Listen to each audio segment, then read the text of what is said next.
जिंदगी छोटी नहीं होती, हम जीना देर से शुरू करते हैं। जब तक रास्ते समझ में आते हैं तब तक लौटने का वक्त हो जाता है। ट्रेजेडी यह है कि हम बूढ़े जल्दी हो जाते हैं और समझदार देर से। नमस्कार, मैं हूँ आरती। नमस्कार दोस्तों, मैं हूँ नितेश गुप्ता। आज आपके साथ एक ऐसी चीज़ शेयर करने वाला हूँ जो शायद हम सब की सपनों की ज़िंदगी के बारे में है।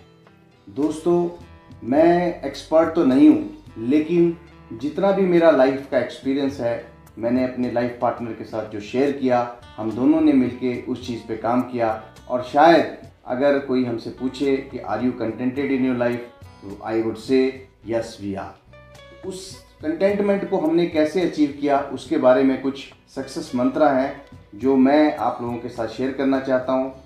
डिस्पाइट द फैक्ट कि I am not an expert, मैंने पहले ही डिस्क्लेमर दे दिया है। और फैक्ट्स के बारे में कुछ पॉइंट्स मैं बताऊंगा, कुछ पॉइंट्स मेरी वाइफ बताएगी। चलिए, अब इस सब में सबसे पहला पॉइंट है सेटिंग योर लाइफ गोल्स। इसमें सबसे इम्पॉर्टेंट पार्ट है अपने जीवन लक्ष्य को सही निर्धारित करना। आपको अपने जीवन में सर्वाइव होने के लिए कितना पैसा चाहिए, आपको कंफर्ट के लिए कितना चाहिए और लग्जरीज़ के लिए कितना चाहिए, इसका अनुमान लगाएं। इसका अनुमान लगाने से पहले आपको एक चीज़ डिटरमाइन करनी है, वो है अपनी कंटेंटमेंट का बेंचमार्क, कि आप जीवन में कितना हासिल करने के बाद संतुष्ट हो जाएंगे और जीवन में आपको क्या और कितना चाहिए। ठीक है, तो कंटेंटमेंट की जो परिभाषा होती है वो हर किसी के लिए अलग अलग होती है। जिसके पास घर नहीं है उसको घर चाहिए, जिसके पास घर है पर गाड़ी नहीं है उसे गाड़ी चाहिए, जिसके पास घर और गाड़ी दोनों हैं उसे शायद संतुष्टि चाहिए। तो यहाँ पे एक बात बहुत ही इम्पॉर्टेंट है कि आपको क्या चाहिए वो मायने नहीं रखता, मायने ये रखता है कि कितना पाकर आप संतुष्ट हो जाएंगे। तो आपको ये निर्धारित करना है कि आपको लाइफ में क्या और कितना चाहिए, उसके बाद ही आप नेक्स्ट स्टेप पे जा सकेंगे। दोस्तों, दूसरा स्टेप, जैसा पहला मेरी वाइफ ने बताया, सेट योर लाइफ गोल्स। तो दूसरा स्टेप है प्लानिंग। प्लानिंग के लिए हमें जो है ना एक टारगेट सेट करना पड़ेगा। टारगेट हम जब सेट करते हैं उसको हमको 3 हिस्सों में डिवाइड करना है, लॉन्ग टर्म, मीडियम टर्म और शॉर्ट टर्म। अब लॉन्ग टर्म, मीडियम टर्म और शॉर्ट टर्म का मतलब क्या हो गया? लॉन्ग टर्म का मतलब हो गया जैसे आपकी रिटायरमेंट कहाँ होगी, आप कहाँ सेटल होना चाहते हो, आपके बच्चों की शादी के बारे में। मीडियम टर्म आपकी बच्चों की एजुकेशन के बारे में। और जो शॉर्ट टर्म है वो आपके जो करंट अफेयर्स हैं, करंट एक्सपेंसेस हैं, उनके बारे में। अपने लक्ष्य तक ना पहुंच पाना जीवन की त्रासदी नहीं होती, सबसे बड़ी त्रासदी होती है जीवन में किसी लक्ष्य का ना होना। प्लानिंग अवश्य करें, प्लानिंग आपके भविष्य की इमारत की सबसे बड़ी नींव है। दोस्तों, मेरी वाइफ ने जो कहा उस चीज़ को कॉम्प्लीमेंट करने के लिए मैं आपको वर्ल्ट डिज्नी का एक एग्जाम्पल देता हूँ जो कि एक सच्ची कहानी है। वर्ल्ट डिज्नी आप जानते ही हैं, जिन्होंने दुनिया का सबसे अच्छा थीम पार्क अमेरिका में बनाया है। सो कहानी ऐसी है, और ये सच्ची कहानी है। कहानी ऐसी है कि जब बचपन में वो एक बहुत हम्बल फैमिली से थे, बहुत एफ्लुएंट नहीं थे, काफ़ी पैसा वैसा नहीं था उनके पेरेंट्स के पास, बट उनकी ड्रीम्स जो थी ना वो बहुत हाई थी। वर्ल्ट डिज्नी हमेशा चाहते थे कि यार मैं एक अच्छे थीम पार्क में जाऊं, खेलूं, मस्ती करूं, लेकिन अनफॉर्चुनेटली पैसा ना होने की वजह से वो इस चीज़ को एंजॉय नहीं कर पाए। लेकिन उन्होंने यहाँ हार नहीं मानी। उन्होंने सोचा कि मेरे जैसे बहुत लाखों करोड़ों लोग, बच्चे ऐसे होंगे जो चाहते होंगे कि एक अच्छे थीम पार्क में जाएं, एंजॉय करें, मज़े करें। तो उन्होंने इस सपने को सोचा और उस पर काम करना बचपन से ही शुरू कर दिया। उन्होंने बहुत एफर्ट किया, बहुत पैसा कमाया और फाइनली उन्होंने एक ऐसा इमारत तैयार कर दी, एक ऐसा प्लेस तैयार कर दिया, एक ऐसा थीम पार्क तैयार कर दिया जो कि दुनिया में आई थिंक वो नंबर 1 है। उन्होंने जब ये थीम पार्क कंप्लीट किया तो सभी को इनवाइट किया। उन्होंने प्रेसिडेंट ऑफ अमेरिका को भी इनवाइट किया और बहुत बहुत बड़ी नामी हस्तियों को इनवाइट किया। अनफॉर्चुनेटली जिस दिन उस थीम पार्क की इनॉग्रेशन थी, उससे एक दिन पहले वर्ल्ट डिज्नी को की हार्ट अटैक आकर मृत्यु हो गई। अब उनकी पत्नी ने सोचा क्या करें। लोगों ने कहा कि चलिए इस इनॉग्रेशन को कैंसिल कर देते हैं, लेकिन पत्नी ने कहा कि नहीं, ये इनॉग्रेशन होगा और अगले दिन ही होगा जिस दिन को उन्होंने सेट किया। इनॉग्रेशन प्लान डेट पे हुआ, सभी लोग आए।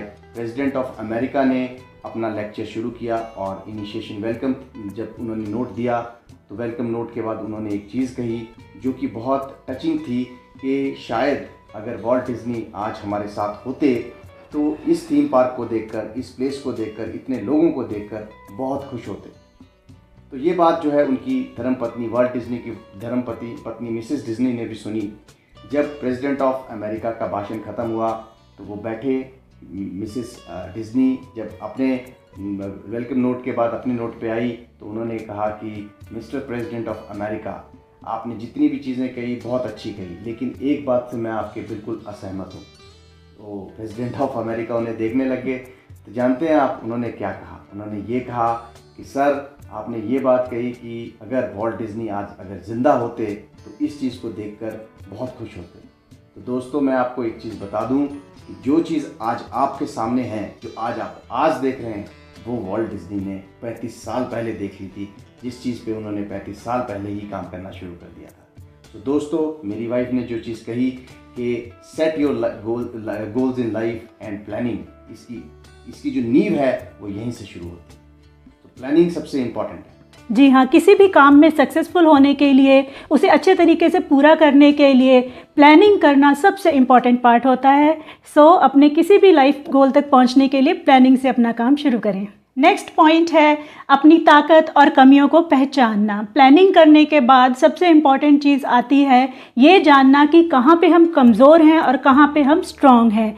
क्या हमारे लिए अपॉर्चुनिटीज़ हैं, अवसर हैं हमारे सामने, और कौन सी चीज़ों से हमें थ्रेट है, हमारे लिए वो बाधाएं हैं, ये समझना बहुत इम्पॉर्टेंट होता है।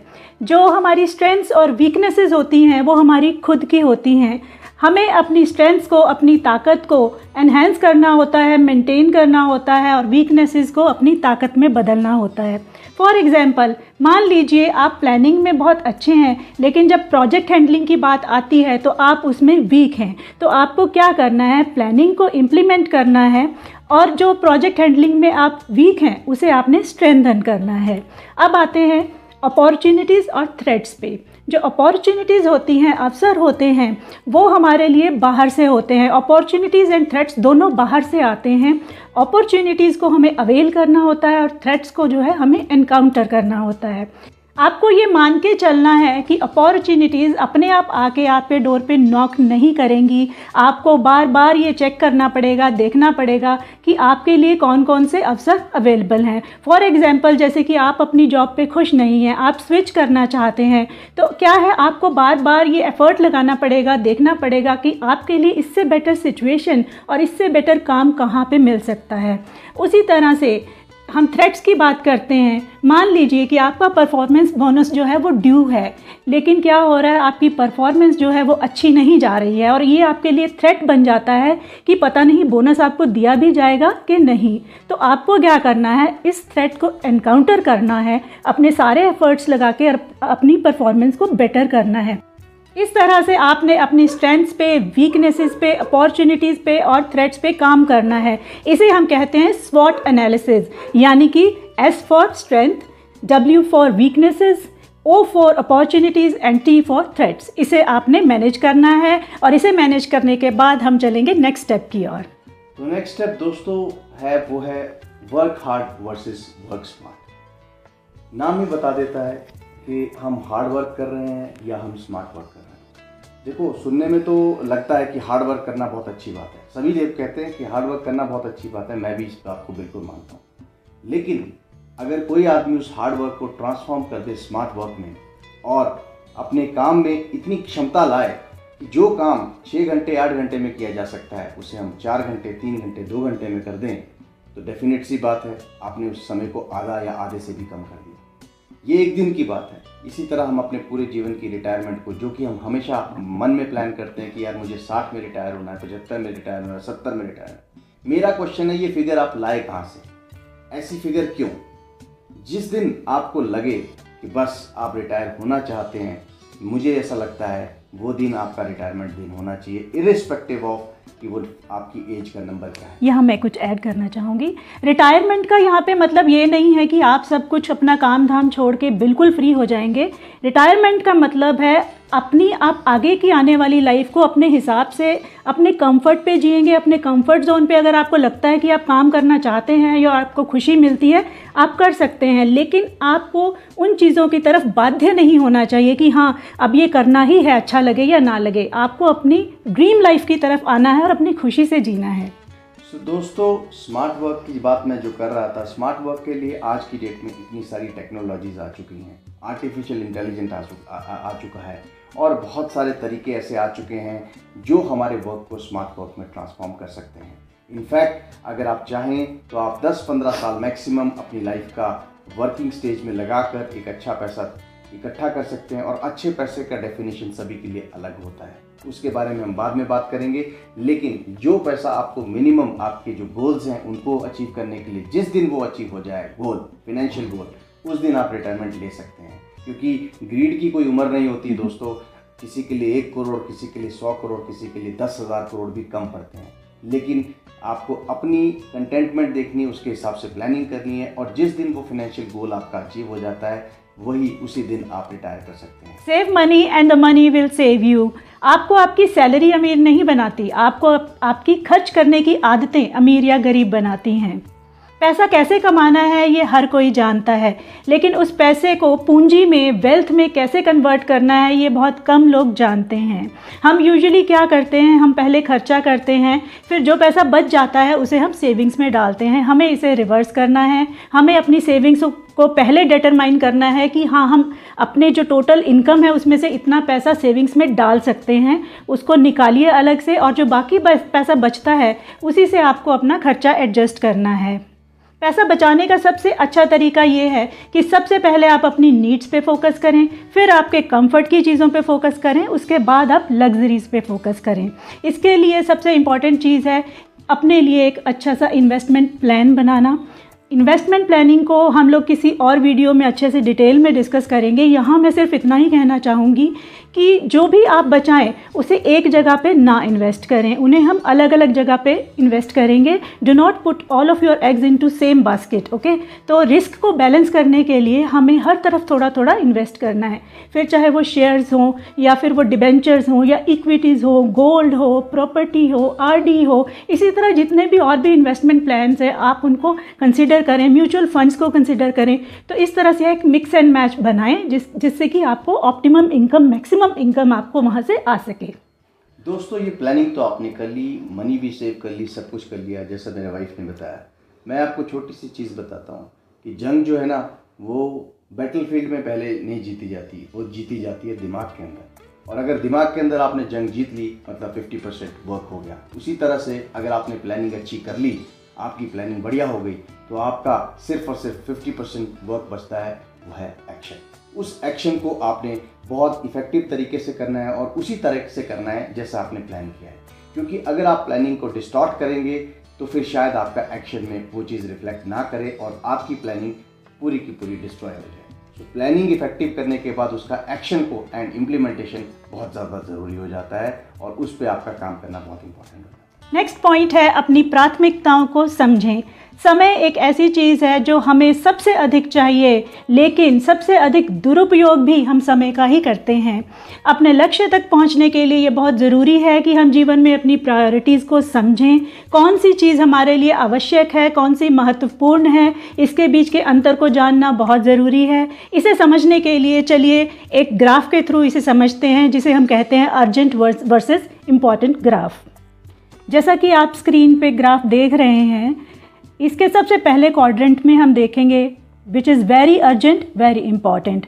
वो काम जिन्हें करना ज़रूरी भी है और महत्वपूर्ण भी, उन्हें तत्काल किया जाना चाहिए।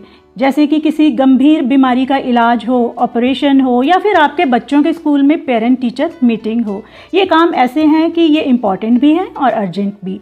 आजकल चुनाव चल रहे हैं तो एक तरह से वोट देना भी इसी कैटेगरी में आता है, ये अर्जेंट भी है और इम्पॉर्टेंट भी। अब आते हैं दूसरे क्वाड्रेंट पे, which is urgent but not important. वो काम जो ज़रूरी तो हैं लेकिन इस वक्त उन्हें करना महत्वपूर्ण नहीं है।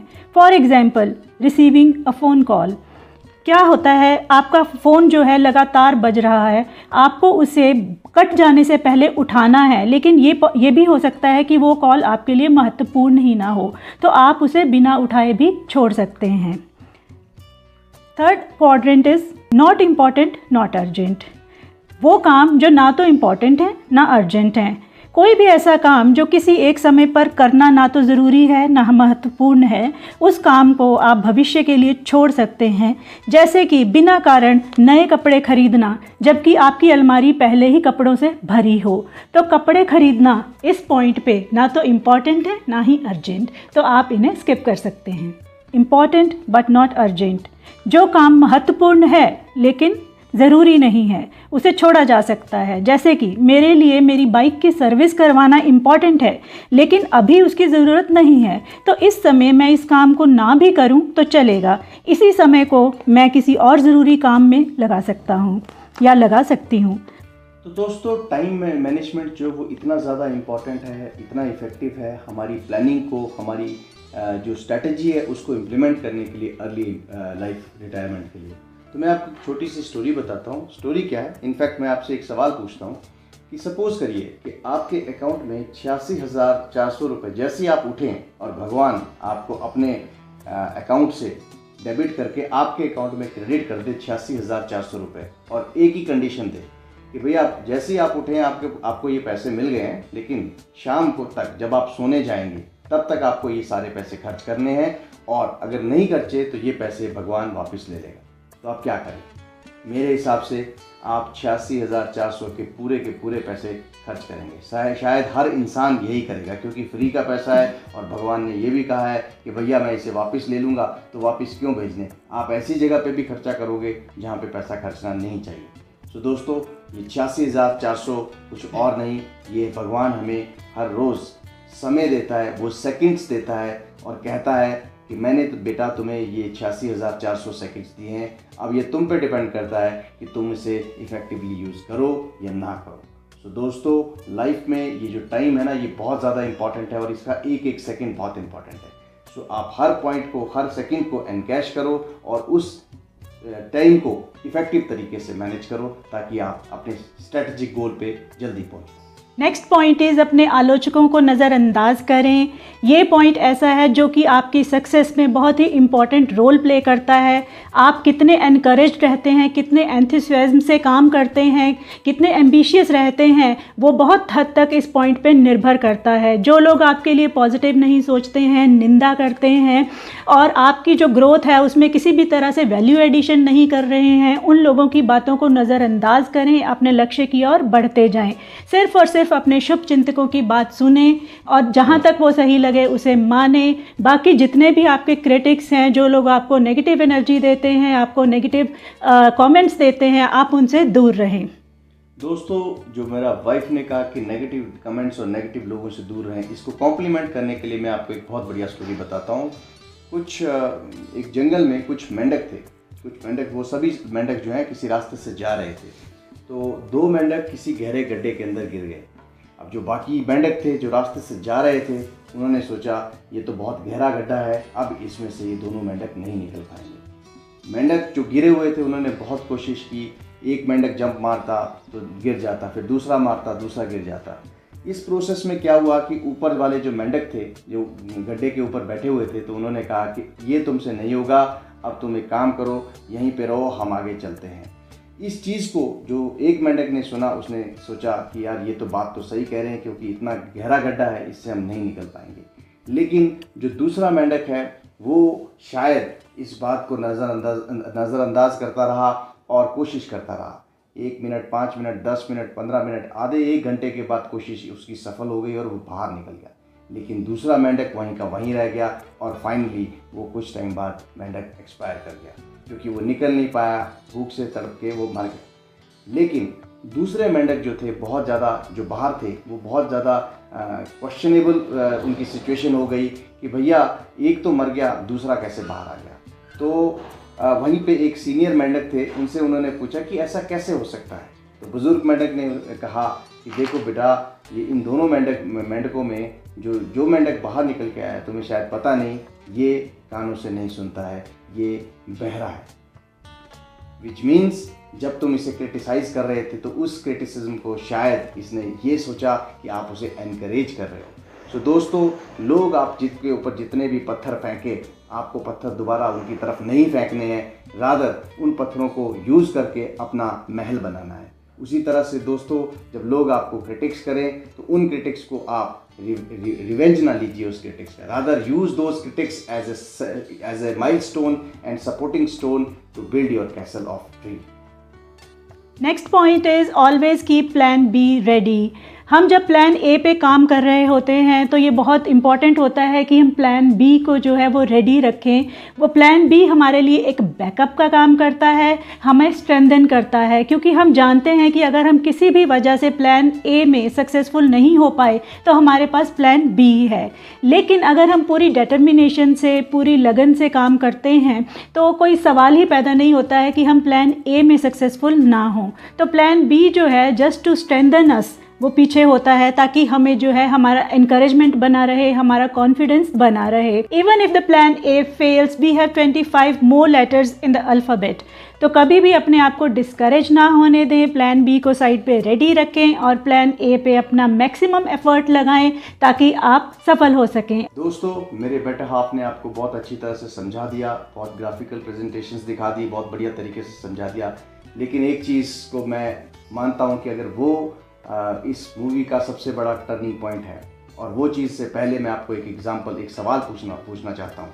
सवाल ये है कि चलते चलते किसी राह में आपके जूते में कील लग जाए तो आप क्या उस कील के साथ कंटिन्यू कर पाएंगे अपनी जर्नी?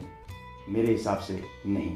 आपके पास दो ऑप्शंस हैं, पहला या तो वो कील निकाल दो, दूसरा या जूता बदल दो। दोस्तों, उसी तरह से जीवन में अगर आपके पास सब कुछ होने के बाद स्ट्रेस है तो चिंता ही चिता है।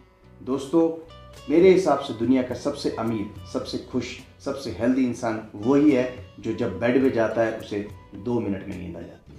अगर आपके पास सोते हुए आपकी प्लानिंग इतनी बढ़िया है कि आपके सोते हुए भी आपका बैंक बैलेंस बढ़ रहा है, which means you are on a right track. So दोस्तों, लाइफ में जो पॉइंट्स आपको किसी भी एंगल से स्ट्रेस देते हैं, चाहे वो आपका पड़ोसी हो, चाहे वो आपकी कोई फिनेंशियल ट्रबल हो, चाहे वो आपकी कोई प्रॉपर्टी का इशू हो, चाहे वो आपका कोई भी पर्सनल, प्रोफेशनल, फाइनेंशियल इशू हो, मेरे हिसाब से उस इशू को आप जितना लिंगर ऑन करेंगे, जितना पकड़ के रखेंगे, वो आपको ही प्रॉब्लम देगा। इसलिए चिंता मुक्त रहिए, अपने प्रेजेंट को ख़राब मत करिए, अपनी ज़िंदगी को जिए, क्योंकि आज ही आपका है, कल किसी ने नहीं देखा।